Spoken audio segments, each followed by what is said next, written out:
report with our partners and our BPSA members within the week. We'll be sharing this report with you. So this is really a summary version. There's a lot more sort of deep dive information behind here, and I would definitely schedule a full afternoon with your team to actually interrogate the information when you do receive it. What we're equally excited about is that for many of you, you'll know that we have been recognized as a priority sector in South Africa, which is exceptionally important for us as the global business services sector. And many of our operators, BPSA and our partners, Harambee and the DTIC, have been working for a number of years collectively to really bandy together this community to make sure that we are collectively promoting the country, promoting our regions, and the amazing capabilities and phenomenal talent and skill that we have in the country to help service always local customers, but then equally our international clients and customers. And more we're having customers coming into, clients coming into the country and just really being bowled over at the level of maturity, the level of capability, and just the warmth and engagement that we're seeing from our phenomenal South African citizens, from our staff, from our talent. So it's really encouraging to see those brands coming in, and the report that you're going to see now will help support those engagements that many of you on the call are having. We have many BPOs on the call today, so thank you for that, welcome. But this will help you actually engage with those internationally interested BPO partners who are looking at JVs, will help you engaging with your clients when they have certain questions about our regions, about the country. And this really just reinforces the focus that we have as a sector collectively, and the master plan, the sector master plan that we've collectively again put together. So as Mark sort of unpacks some of the detail here, hopefully it's going to be of interest to you. Please do put any of your questions into the chat. And what we'll do is once Mark's actually gone through the information, we will then open up for Q&A. And I apologize, I didn't start off in the beginning. For those of you that I haven't met, my name is Tracy Freeman. I represent BPSA from an investor relations, marketing and growth perspective. And I'm going to be handing over to Mark Angus now to unpack the report. So Mark, thanks very much for your time. Over to you.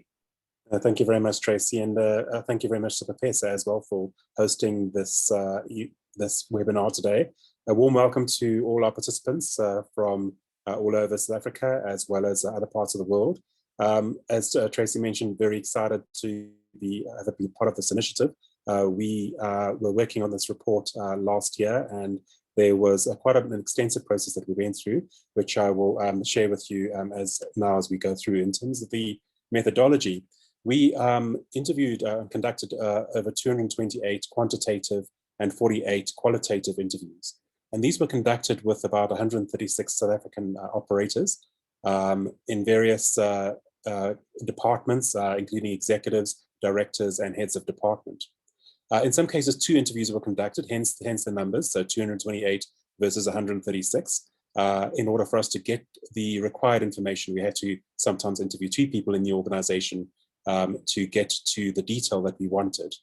In addition to which, out of those operators, out of that split of 136, 59 operators indicated that they were servicing the international market. So you can see the 2 splits. The first pie chart is the total representation of all interviews conducted. Domestic and international operators were included in that. The second pie chart is an overview of the international operators that were interviewed for the survey, to give you an idea of that split across the key provinces. The full report itself is a PDF ebook, which we'll be releasing next week. It has a lot of detail to it, as Tracy mentioned, over 200 pages of content covering key sections and areas. There's a global overview, a regional overview, and then a national overview of South Africa. There's also a provincial overview where we are looking at the provincial factors that influence the GBS sector, the skills ecosystem section, and then human capital and talent. And these are just some of the key elements that are covered in those respective chapters. Impact sourcing is another key area that we're covering. And then we delve into the various areas of CX, BPO, and GBS services, from your call and contact center and CX services, digital contact center services, through to your specialized business process services and shared services environments, where we cover back office processing, finance and accounting, legal services, debt recovery, human resource outsourcing, procurement outsourcing, and then look at those respective value propositions. We've got a section that also covers digital and ITO, digital and IT outsourcing, and then 3 very distinct sections covering infrastructure, the enabling infrastructure in the country, and then investment in terms of the investment infrastructure and what is available in terms of the investment, but also looking at the competitiveness of the country as well. So the full book, ebook version, which is an A4 ebook, will be ready next week. It does have a tab section, so it's easy to move around the report. But then in addition to which, we are also releasing the handbook version of the report, which is a summarized version in infographic format. A lot of the slides I'm going to share with you today are from the handbook itself. What's nice is then you can use the full report where you can delve into the detail around specific areas. And then the handbook or the summary can be shown to any respective clients or investors or anybody that's interested in South Africa as a GBS and BPO location of choice. So I'm just going to go into the findings now. Starting with the global overview, the global GBS market is estimated to be about 232 billion in size. The largest outsourced services is still IT outsourcing, but customer service also forms a big component of that. The largest GBS source market, everybody knows, is the US market. And of course, India is the largest offshore location currently. The top 3 growing vertical industries are education, legal, logistics, and supply chain. But there is also growth in healthcare, as well as in insurance, as well as in technology. And what is really most utilized is the rotating 24 staff, 7 days a week teams, self-service options, and omnichannel are some of the bigger trends that the global GBS buyers are looking for. And I'm going to unpack those trends on the next slide. So they're looking very much at cost and value. So enterprises are looking to reduce their costs through outsourcing more of their business functions, but they expect high quality output and value in return. Core functions, global clients are already outsourcing a lot of their core functions rather than small and simple tasks. Compliance is a big issue for them, and in terms of trend 3, there's an increasing need to meet specific data privacy, security, and compliance requirements as business ecosystems become more complex and digitalized. Cloud and content moderation are still big trends. Content moderation, in fact, is quite a key trend right now, a lot of activity there, as well as digitization and cloud as a service solutions. Gig CX is on the horizon. We're seeing a lot of activity in that regard, and the desired flexibility to reduce costs, as well as deploy more work from home and more hybrid working solutions. The hybrid working model is definitely becoming the new normal for business. A lot of organizations are adopting it, and we've got some highlights for you in that regard. And then vertical specific customer experience lifecycle management is a key trend as well, where a lot of enterprises are looking at how they can deploy specialist vertical specific skills across the entire lifecycle management.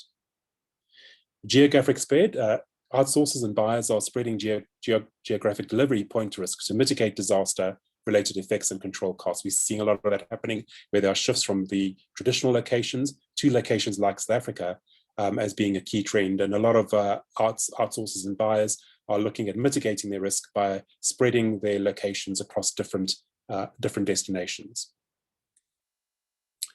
When looking at the African region, we conducted a very intensive piece of research, the Africa GBS research, which previewed and profiled over 19 African countries with interviews with over 500 service providers across the continent.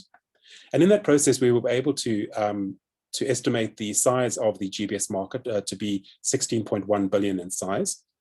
And in addition to which, we were able to also understand some of the key trends that were impacting the global business services and business process outsourcing on the continent.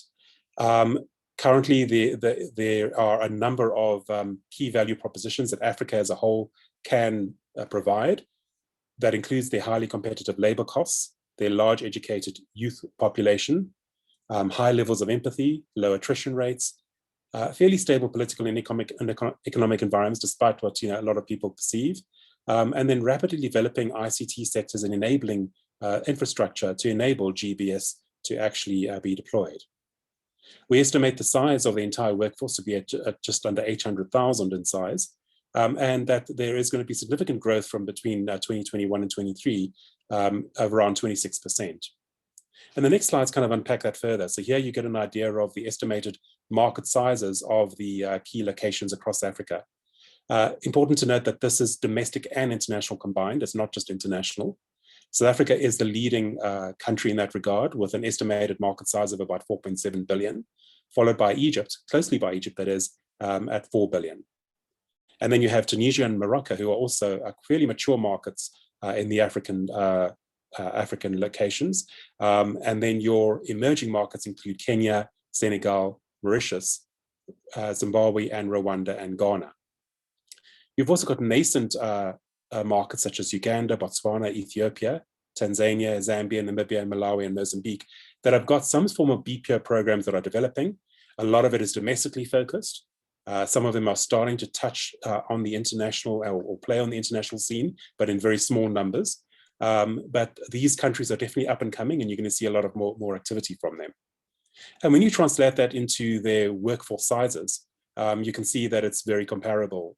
So a combined workforce size for South Africa at over 260,000. Egypt is sitting at over 240,000. Tunisia, 86,000, and Morocco, 74,000. Then you've got markets such as Kenya sitting at 23,000, total combined domestic and international workforce.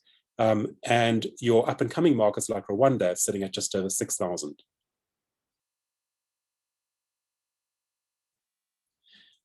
And so the key trends that are occurring across the continent include the fact that they are leveraging their multilingual capabilities to attract more global work. A lot of African governments are also getting behind the GBS sector. They're seeing it as core to their national development strategies. Tracy just mentioned now that the GBS sector in South Africa has been identified as a priority sector. And we're seeing that happening quite a lot in different African countries. There's also the deployment of a lot of enabling infrastructure, from technology parks to special economic zones, that are being used to facilitate the development of the GBS sector across the continent. And of course, there's also the rise of business processes as a service operations, which we're seeing a lot happening across Africa, that are seen as more cost effective and provide opportunities to scale. Impact sourcing and the need to inculcate that and make that a part of core strategies is very much part of still a key trend in Africa, and we're seeing a lot of activity in that regard.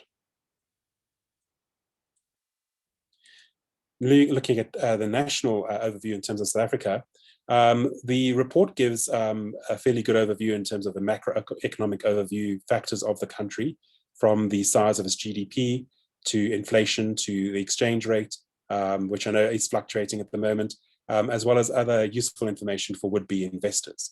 And then it also gives a view of the total jobs created in the sector, which I will be unpacking just now, as well as some of the other key trends and other key data points that I've just mentioned now as part of the African context. And of course, not to ensure that we really portray South Africa in the light that it is the importance of its GBS value proposition. One of the things that we have earmarked as part of the master plan is that this value proposition will be updated. But this value proposition that was conducted by Everest really gives a very key overview of South Africa's value proposition in 6 distinct areas. And I'm not going to go through it now. I think everybody in the call is very aware of what it covers. But really, this does set the tone for a lot of would-be investors that are coming to the country. I mentioned that there was significant growth in job and export revenue. So between 2018 and 2021, and we're looking at the 3 quarters of 2021, so still not the whole year view, roughly over 54,244 jobs were created during that period, generating almost $1 billion in revenue, offshore export revenue for the country. So very much a vibrant sector. there is consistent growth. We do the official jobs reporting for the sector as well on a quarter-by-quarter basis. And we have seen every quarter by quarter there is growth in the sector. And this is reflective of not just South Africa, but also the African region and also the global sector. GBS is definitely on the rise. And we believe that this is the next growth sector or the next manufacturing sector that everybody should be watching and getting into. Of course, South Africa also has been recognized through various awards and rankings in various things. The most preferred offshore CX delivery location, everybody is aware of that, from the Omnibus survey by Orion Strategic Advisory. But it has also received other awards and recognition in other areas for some of its strengths in cost starting a business, checks and balances in its legal system, its insurance premium market, as well as its road connectivity and the efficiency of its air transport services. And hot of the press is the fact that South Africa has also just been awarded the Global Impact Sourcing Award as being the top impact sourcing influencer by the Institute of Outsourcing Professionals.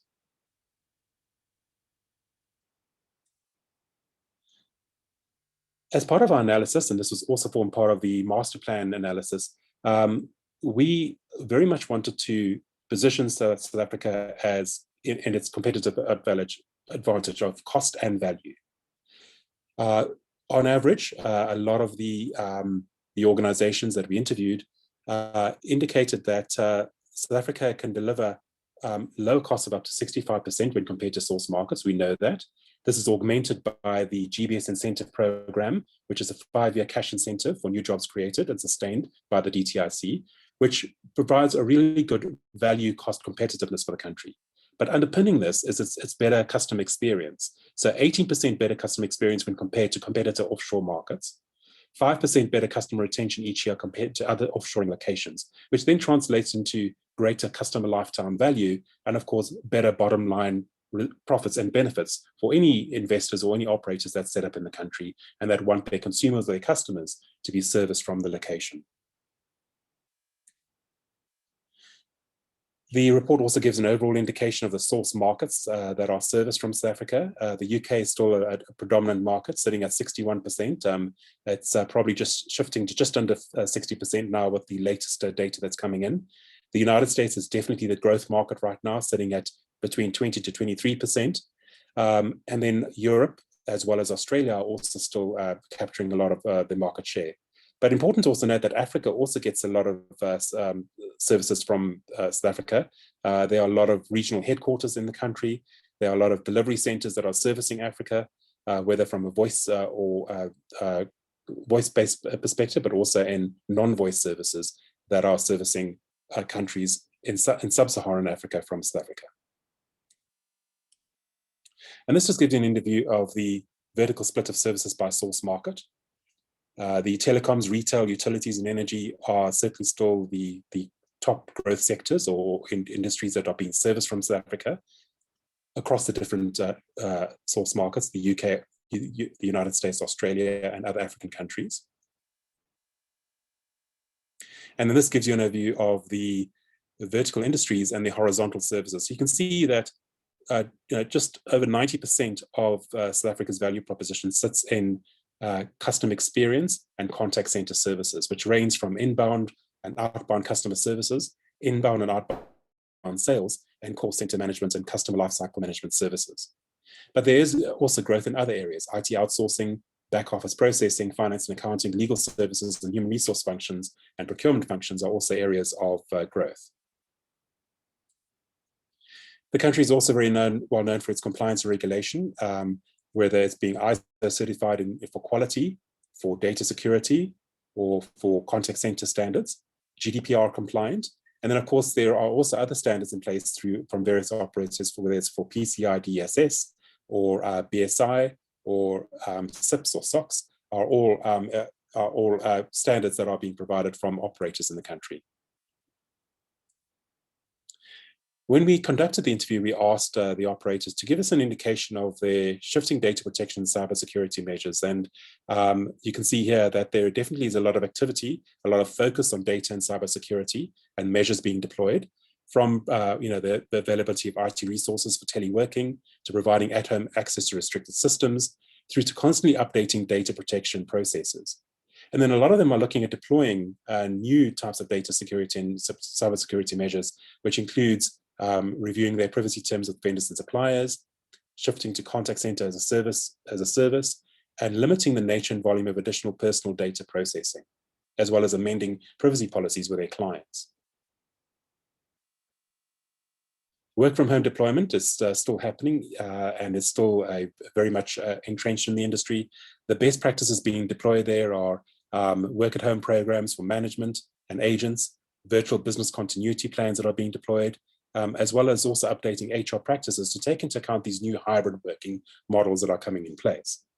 But we're also going to see the deployment of mental and virtual wellness programs to take into account workers in remote locations and working from home, as well as workers working on site.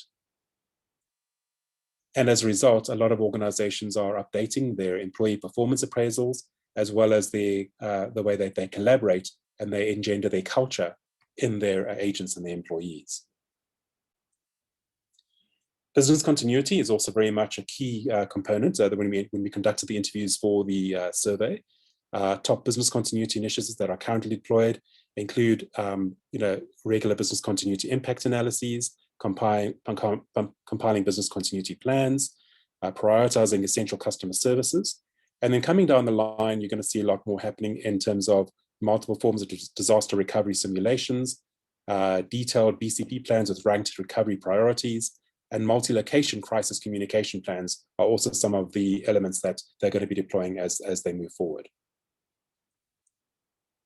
And again, the industry, from its learnings with COVID, from what it's gone through, has deployed a lot of top health and safety protocols that are being deployed across the sector in various forms and manners, which the report does cover.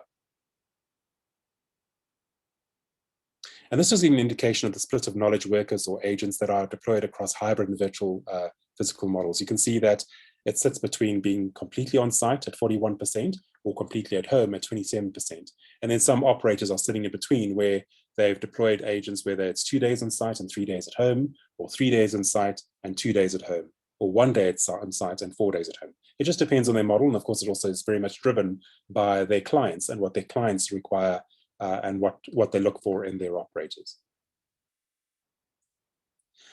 We're looking at provincial insights. Here we gave some really good key highlights in terms of the provinces.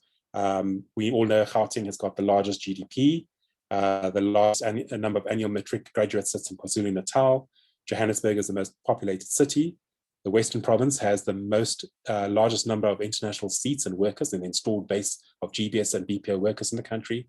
And then you can also see that when you look at the populations, the youth populations are quite strong across the different provinces, sitting with Eastern Cape sitting at 1.7 million, Gauteng at over 5 million, Western Cape 2.1, and KwaZulu-Natal 3.5 million. And this just gives you an overview of their respective GDPs, which is also included in the report. We've also broken down the populations by cities. A lot of investors do ask for this, as well as giving an idea of the current male population, youth populations, female populations, and the growth of the youth population. Important to note when you take a look at the youth populations, that currently the unemployment rate in South Africa is 64% in the youth segment of 18 to 35 years old, which to many would-be investors, this actually presents an abundance of talent that can be untapped talent that can be tapped into for GBS and BPO work.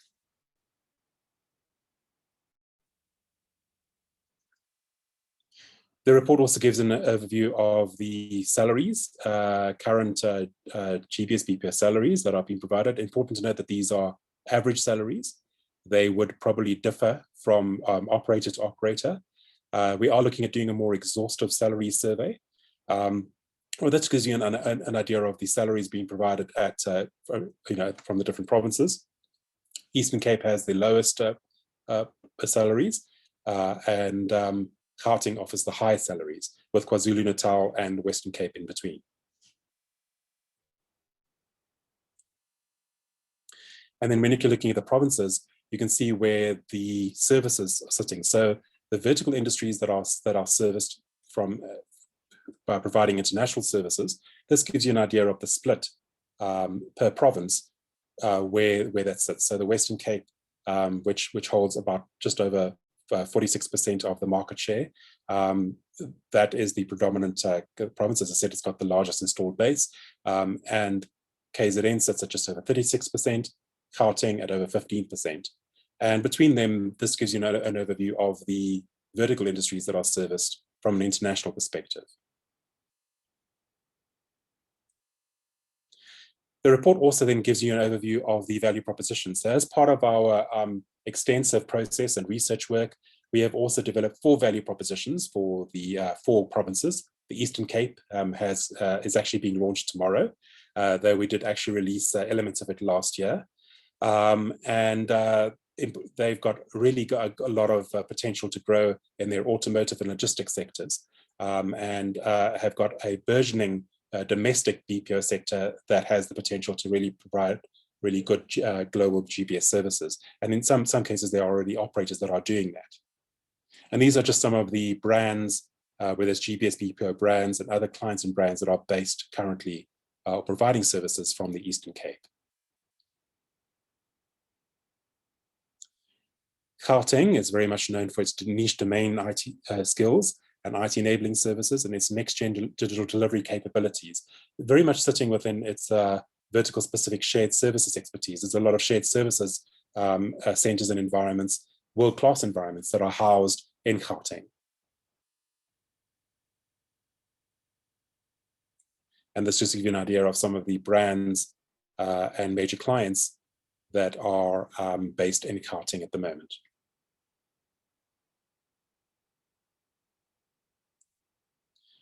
KwaZulu-Natal is very much recognized for its frontline CX and sales lifecycle management centers. It's fast become reputable as a domain for its domain knowledge and business process expertise in debt recovery, and also growing adeptness in finance and accounting and alternative legal services. And there's also a lot of potential there in its sophisticated logistics, procurement, and supply chain management capabilities. But the province is also very much well known for its people-centric, results-driven mindset. And again, this gives you an idea of some of the key brands and whether it's GBS BPO operators and clients and brands that are based or being serviced from the province.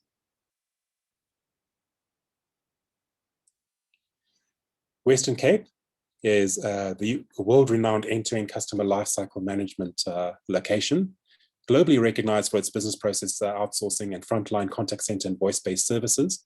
And as I mentioned, it's got the largest base of installed seats in South Africa, facilitating end-to-end CX lifecycle management. But there's also exceptional digital channel and digital skills that are burgeoning in the province, with the ability for the province to provide niche domain expertise in financial services, retail, and healthcare to complement the prevalence of CX vertical specific industry knowledge that it already has in banking, hospitality, retail, telecoms, travel, and utilities.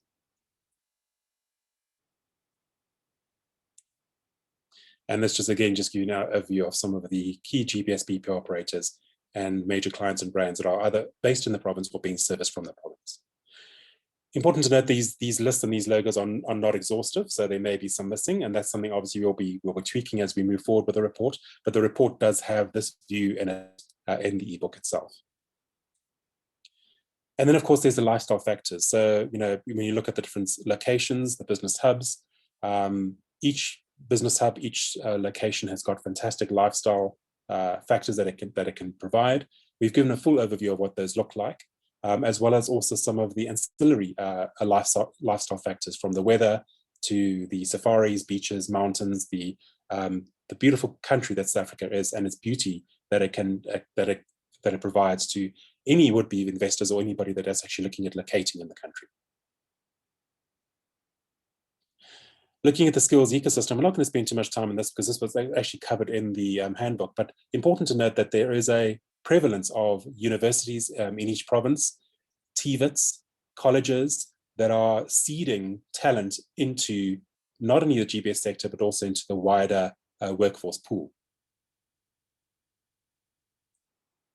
And this gives you an indication of the number of university graduates for science, engineering, and technology, business and management, and other humanities and social sciences.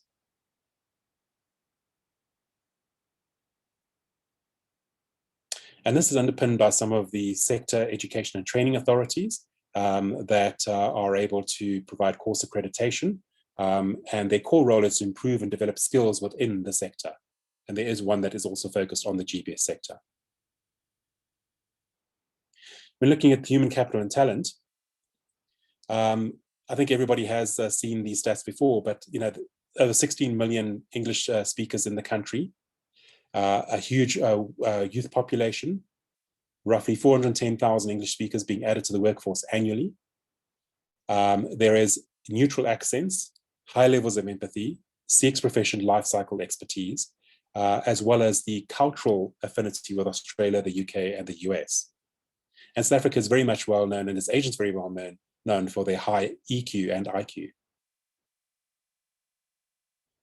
And then there's also a large pool of specialized skills that are available in the country, whether it's qualified actuaries, legal graduates that are being added per year, or master degree graduates or chartered accountants, through to your engineering, ICT, and science graduates that are being added to the labor pool.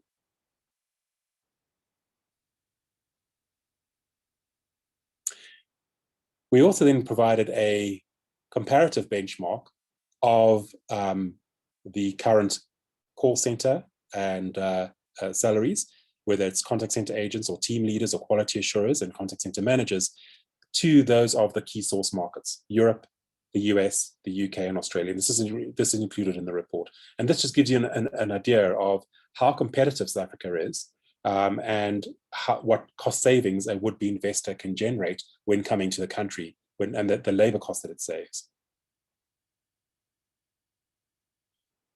The report also provides an overview of, or comparisons of the same view of salaries when compared with South Africa with other competitor locations.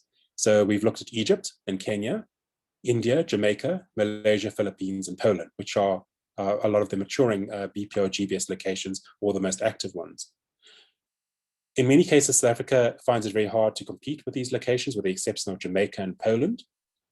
But important to note, as per my earlier slide, that this is augmented by its greater retention, customer lifetime value, and bottom line profits and benefits the country can provide.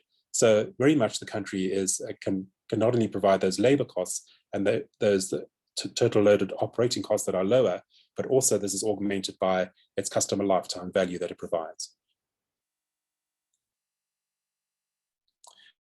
And then the report also goes into detail in terms of the average split and ratio of agents to supervisors. This comes from the operators that we interviewed, and these splits differed depending on the operators. This gives you an idea of on-site and work-at-home splits for the international market. And then the same view with team leaders to managers, the splits between team leaders and managers.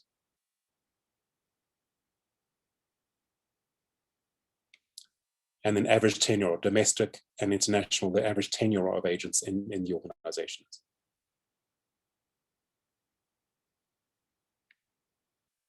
And then the employment status, full-time domestic and full-time international.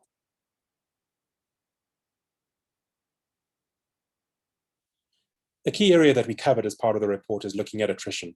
And this was quite a process because there was a lot of interviews that we conducted, a lot of analyses that we conducted. We not only utilized the source data that we got from this report, but also from the jobs reporting.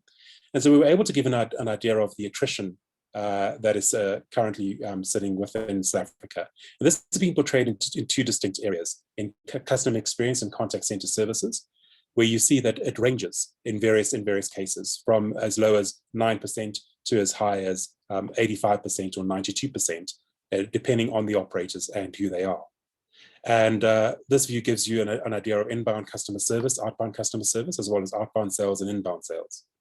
And then we provided that same split across the provinces, looking at outsourced international, outsourced domestic, captive international, and captive domestic, as well as averaging those out. But important to note that this differs from operator to operator, hence the reason why we've given the ranges. And also important to note that the averages are averages. These averages are worked out when taken into account the holistic view of the sector. But this just gives you an idea of the CX and contact center services. When looking at your specialist services, we get this view. So this is where debt recovery, legal services, IT services, finance and accounting, and back office processing and HR management sits in terms of its attrition rates in the country and also across the key provinces.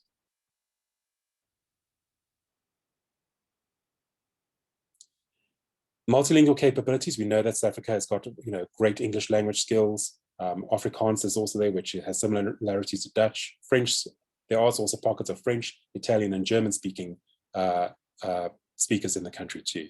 And then also looking at its at the vernacular languages, a lot of the provinces are able to provide varying degrees or percentages of vernacular languages from their contact centers as well.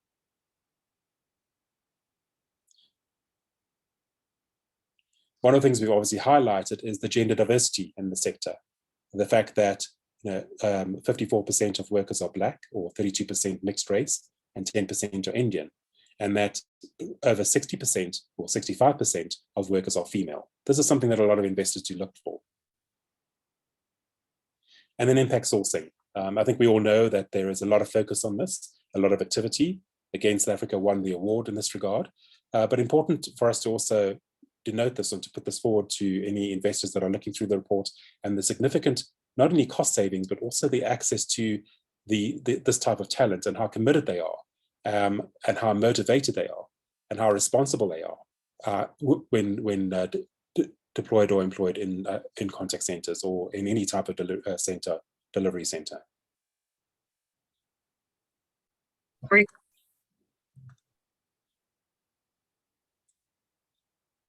The rest of the report then goes into the various services. I'm going to skim through these because I know that I did provide these or give a view of these last year. The report has a view where there's an infographic like this, which summarizes the key services being provided in this regard, contact center and BPO services. And then there are charts and graphs that unpack those findings further. So you'll see there's more granular detail to these slides in the actual report. But this just gives you an idea of your contact center BPO services, your international digital contact center services that are being provided, data analytics, which sits very much in contact center and customer personalization, as well as other forms of analytics.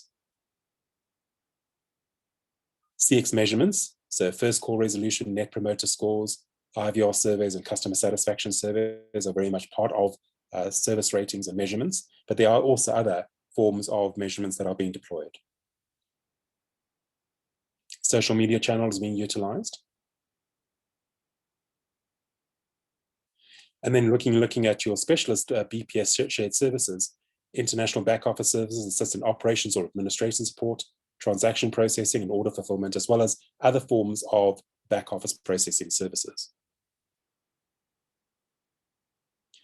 In finance and accounting, it sits in payroll services through to financial processing and controls, F&A strategy, accounting planning and analysis, procure to pay and order to report, and technical accounting. We also, last year and the previous year, also put together the value propositions for these specific horizontals. So there is a value proposition in place for finance and accounting, which we've highlighted and we put into the report. Legal services, so the split of legal services being provided from integrated legal services, litigation support, legal writing, review and management, and then debt recovery and credit lifecycle management services.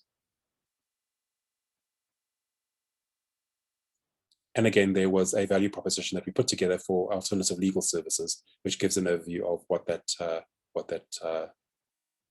that sits and the proficient expertise that is available in this regard.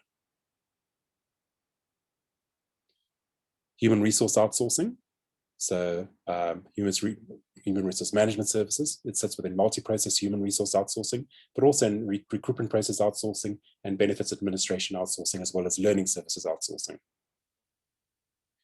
And then we also included the HR management value proposition that we developed as part of the sector research that we've conducted.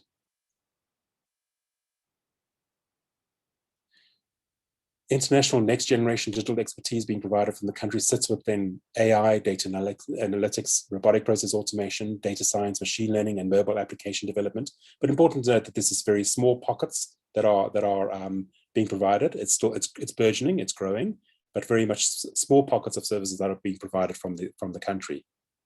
And then when you're looking at your international ITS or IT outsourcing expertise, technical support, application support and management, application development are the top 3 areas that are being serviced from the international market from South Africa. The rest of the report then looks at the enabling infrastructure and the investment. So again, I'm just going to not to spend too much time on this. You will find it in the report. So we've given an overview of setting up a company, what is required to do that. You know, a lot of investors ask those questions, and how they can go about doing that, how long it takes to set up a company, and also some of the important information they need to know when they're setting up a company. Visa requirements. So what are the visa requirements for any expats or foreign expats, or any if anybody is bringing in any foreign skills into the country? What are those visa requirements and what do they look like? And then global rankings for South Africa in terms of its infrastructure, whether it's its ITU rankings or whether it's fixed line penetration, wireless penetration rates, and then also the average communications costs that one would incur when deploying ICT in the country, as well as then the full breakdown of what that ICT infrastructure looks like, from landline communications through to internet and 5G coverage. And then also, you know, the amount of investment that has taken place and where fiber infrastructure has been deployed across the country. This is certainly a growing area. And I think we've all seen this quite a few times, but the global connectivity. South Africa is very much connected to the global connection or backbone hub through a range of submarine cables, and we've given an overview of that.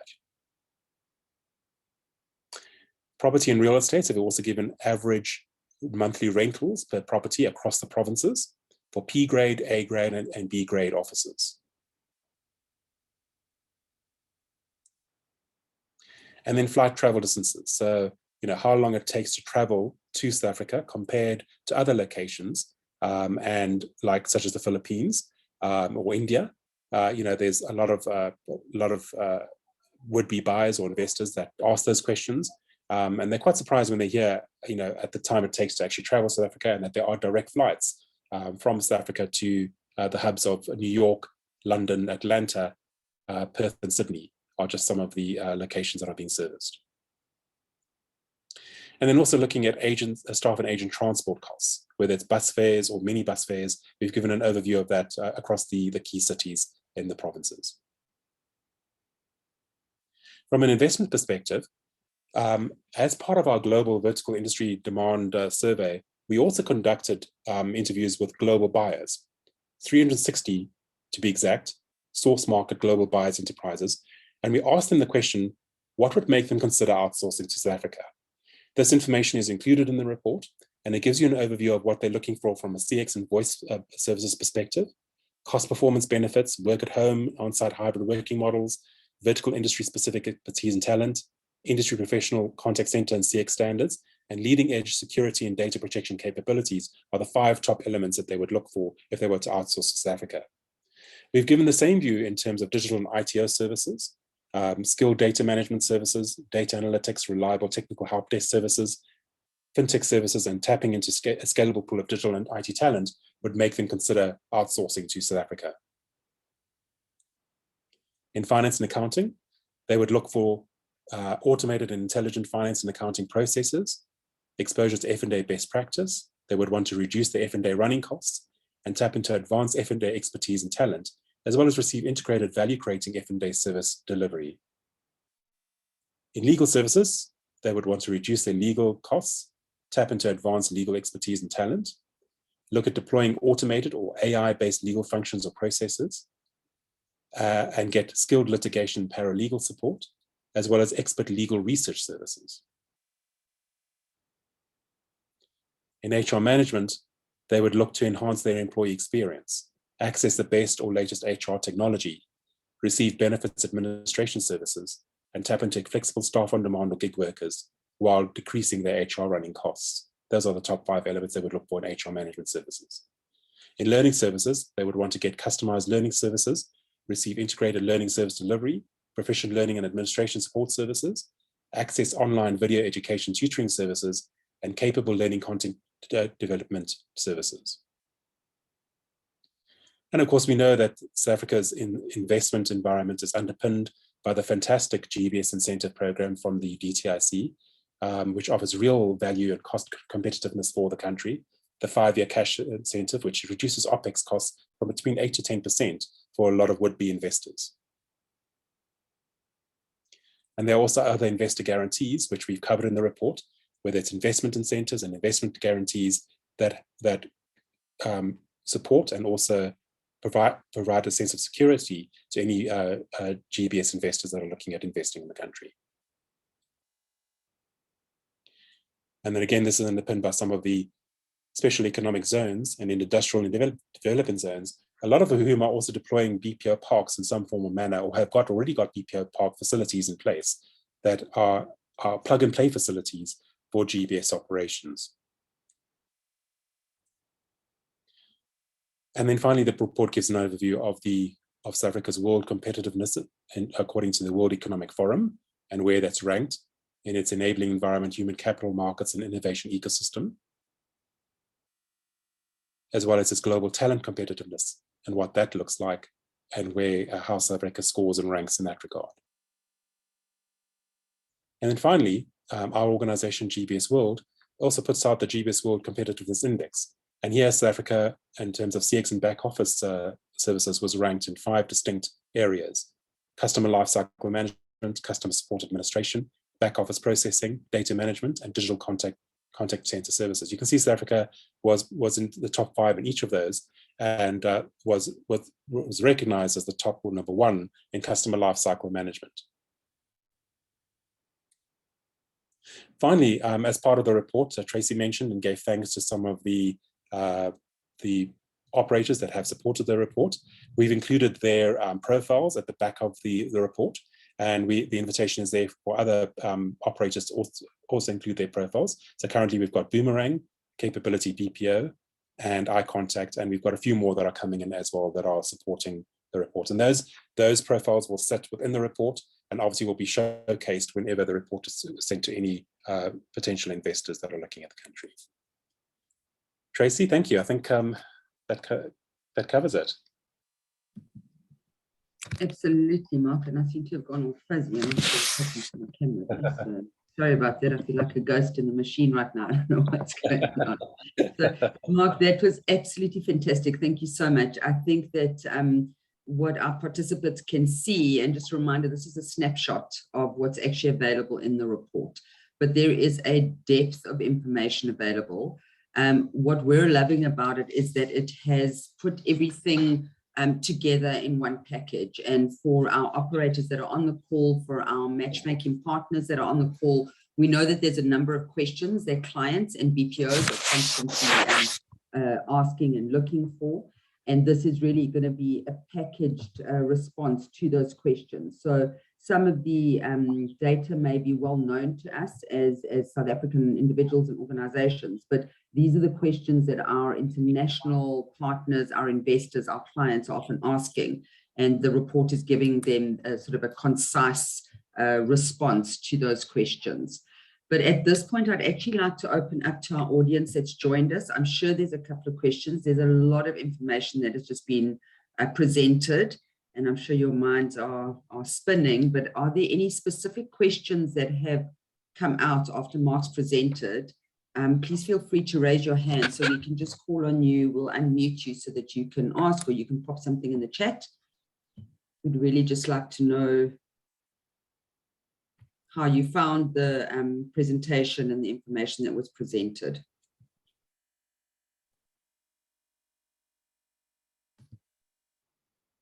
It seems like everybody was happy with what it is that you presented, Mark, so there doesn't seem to be any questions right now. Jacques just saying very useful. Thank you, Jacques. Thank you for joining.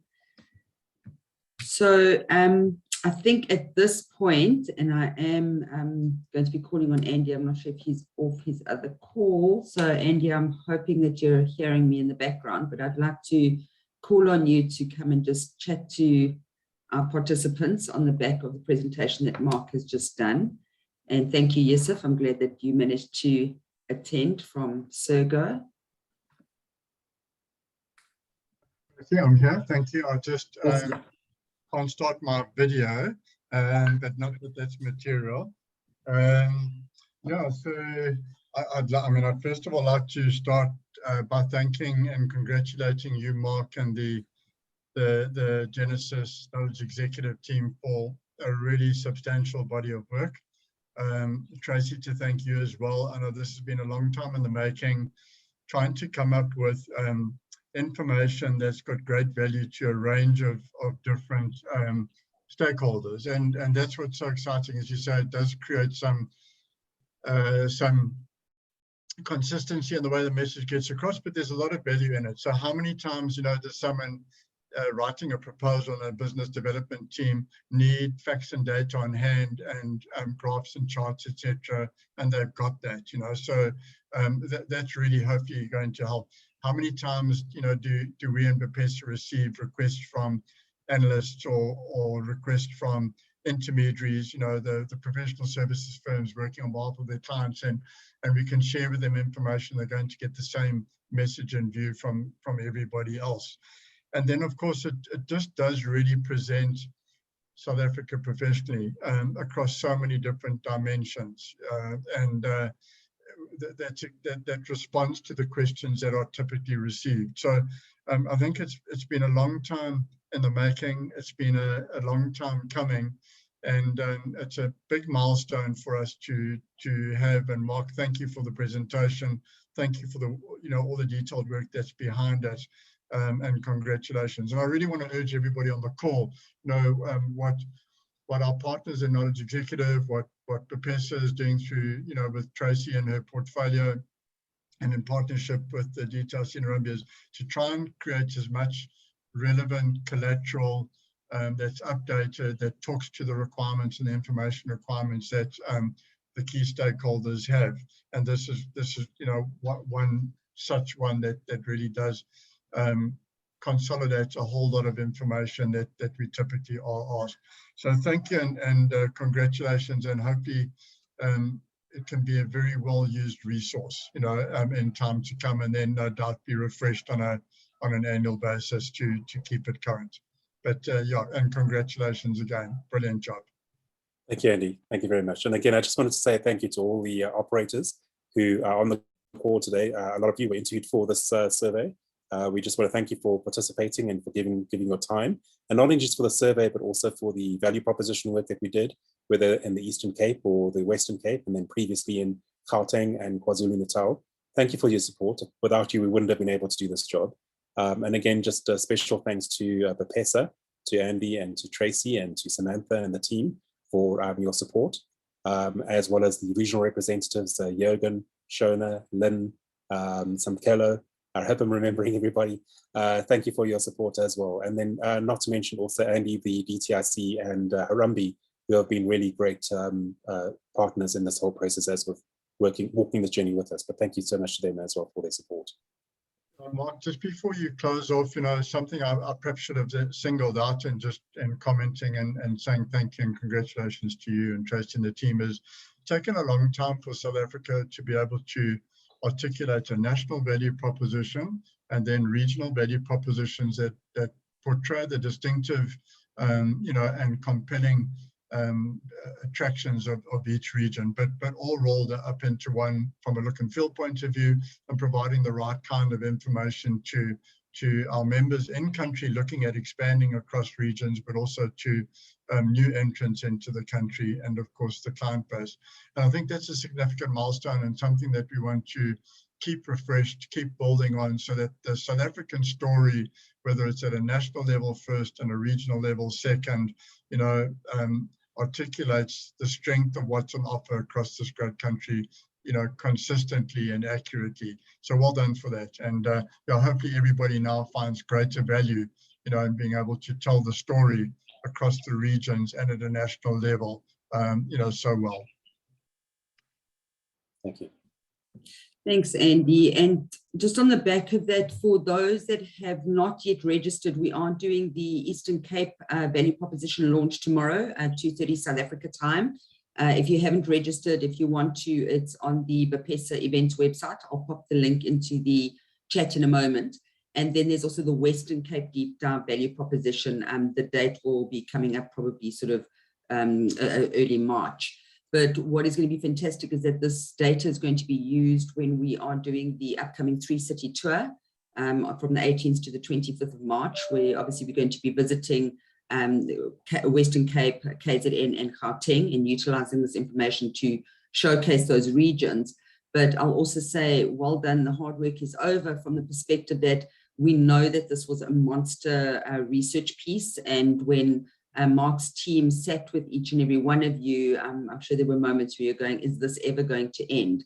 But we've now done it and we have that base information. So it's a matter of just updating on an annual basis or every 18 months to make sure that it's current. So the hard work is some of the hard work is behind us.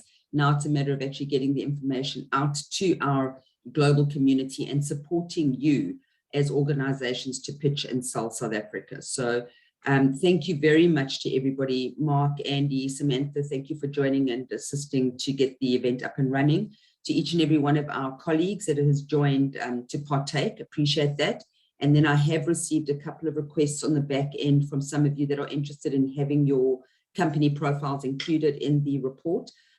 Please just keep reaching out to Mark and myself, and we'll link you in with Clint Stebbing, who will help you secure your profiles in the report. But really super excited that we've actually got this out there now and excited to get this into your hands. So as we said, just a few final tweakers that we need to do. If there's anything that stood out to you that you wanted to question, please let us know. The intention is to get it out within the next week. So thank you to each and every one of you for your valuable time. Hugely appreciated, and have a wonderful rest of your Wednesday. Thank you. Thank you, Tracy. Thank you, everybody.